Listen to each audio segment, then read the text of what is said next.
என்ன எடுத்து வச்சிருக்கீங்க? கடாரங்காயில் இது வந்து கடாரங்காய் ஊறுகாய் தான் போடணும். காரம் போட்ட ஊறுகாய். அப்போ அதுக்கு முன்னாடி நல்லா கொதிக்கிற தண்ணி விட்டு 3 மணி நேரம் தண்ணிக்குள்ளே போட்டு வச்சிடணும். இதுக்காக அந்த ரஃப்னஸ் போகிறதுக்காகவா? கட் பண்ண ஒரு மாதிரி கசப்பாகவும் இருக்கும், தோலெல்லாம் ரொம்ப ரஃப்பாக இருக்கும், சீக்கிரம் உப்பு பிடிச்சி ஊறுறதுக்கு. அதுக்காக முந்தியெல்லாம் வந்து இழுப்பு சட்டியில் போட்டு ஒவ்வொரு காயாக போட்டு எண்ணெய் விட்டு வதக்கி போடுவோம்.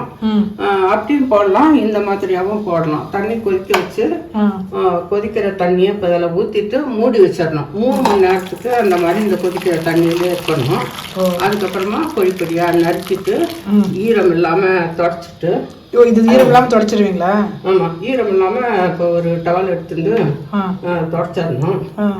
அதுக்கப்புறம் வந்து காரம், மிளகா, வெந்தயம், கடுகு அதெல்லாம் வறுத்துட்டு போட்டு நல்லெண்ணெய் காய்ச்சி ஊற்றி ஊறுகாய், எலுமிச்சங்காய் ஊறுகாய், கிடாரங்காய் ஊறுகாய் போட்டு. இப்பெல்லாம் என்ன கடாரங்காய் கடையில் கூட கொடுக்குறது இல்லைன்னு நினைக்கிறேன்ல? ஆமாம், கிடாரங்காய் வந்து அபூர்வமாக தான் கிடைக்கும், ஆனால் நல்லா டேஸ்ட் இருக்கும். எலுமிச்சம்பழம் ஊறுகாய் வந்து என்னதான் காரம் போட்டாலும் ஒரு புளிப்பு ஜாஸ்தியாக இருக்கும்.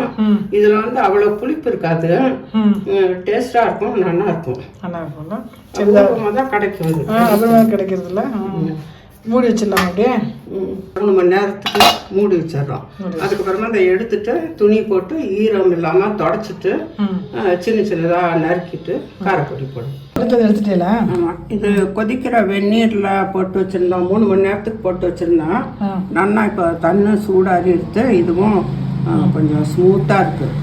தோல் வந்து ரொம்ப ரஃப்பாக இருக்கும், கசப்பும் இருக்கும். அதுக்காக கொஞ்சம் வெந்நீரில் போட்டு வச்சிட்டோம்னா அந்த கசப்பும் போயிடும், தோல் கொஞ்சம் ஸ்மூத்தாக இருக்கும். இப்போ வந்து ஈரம் இல்லாமல் அந்த டவலில் தொடச்சிட்டு அதை பொடி பொடியாக நறுக்கி இந்த கடுகு, வெந்தயம், மிளகாய் பொடி, உப்பு எல்லாம் பொடி பண்ணி போடணும். சரி, ஓகே. இது ஃபர்ஸ்ட் நறுக்கிக்கலாமா? நறுக்கிட்டு காட்டுறேன். ஃபுல்லாக நறுக்கிட்டீங்களா? ஆமாம், வெந்நீரில் போட்டு வச்சுருந்தோம் இல்லையா, அதுக்கப்புறம் எடுத்துட்டு ஈரம் இல்லாமல் தொடச்சிட்டு இந்த மாதிரி பொடி பொடியாக நறுக்கியிருக்கோம்.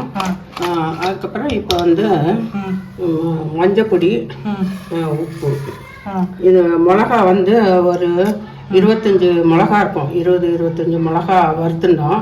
வறுத்து பவுடர் பண்ணியிருக்கேன். அதுக்கப்புறமா கடுகு, வெந்தயமும் பவுடர் பண்ணி இதெல்லாம் பவுடர் பண்ணதுலேயே உப்பையும் போட்டு ஒரு சுற்றிட்டு அதில் சேர்த்துடலாம். இப்போ மஞ்சள் பொடி போட்டுக்கிறேன் முதல்ல. அதுக்கப்புறம் இதை பவுடர் பண்ணிக்கணும். 2 காய்க்கு 2 கப்பு, சின்னதாக ஒரு 50 கிராம் கப்பு இருக்கும். அந்த கப்புனால 2 காய்க்கு 2 கப்பு உப்பு எடுத்துருக்கோம். இப்போ வந்து வெந்தயம், கடுகு ரெண்டையும் வறுத்ததையும் பொடி பண்ணிட்டு, மிளகா பொடி பண்ணிட்டு அதுலேயே உப்பையும் பொடி பண்ணிட்டு இருக்கேன். இப்போ உப்பு, மஞ்சள் பொடி போட்டாச்சு. மஞ்சள் பொடி போட்டிருக்கேன், இதில் உப்பு கலந்துக்கிறேன். உப்பு ஜாஸ்தியாக வேணும்ல? உப்பு அதிகமாக வேணும். ஊறுகாய்களுக்கே உப்பு கொஞ்சம் தூக்கலாக இருக்கணும், கெட்டு போகாமல் இருக்கும்ல, நாளைக்கு நல்லா இருக்கும். மிளகா வறுத்து பொடி பண்ணி வறுத்து பவுடர் பண்ணது. இது வந்து கடுகு, வெந்தயமும், கடுகு பொடி இதில் பண்ணி வெந்தயத்தோட போட்டாலும் கூட தாளிக்கிறதுக்கும் வெந்தயம், பெருங்காயம், கடுகும் இதுவும் தாளிக்கணும். கடுகும் பெருங்காயம் இப்போ மிக்ஸ் பண்ணிட்டு தாளிச்சு கொட்டுவீங்களா?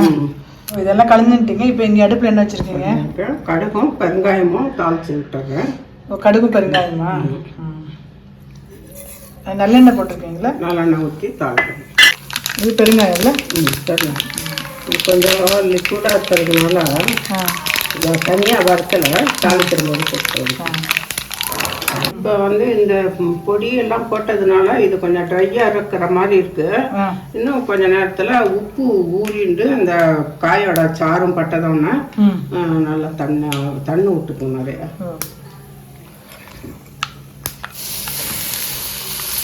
ஜாடியில் அப்புறம் எடுத்து வச்சிருவீங்களா? கொஞ்சம் இதில் ஊறட்டும், அதுக்கப்புறமா ஜாடியில் எடுத்து வச்சுருவோம். நார்த்தங்காய் ஜலம் நிறைய ஒரு இது அவ்வளோ ஜலம் வரல.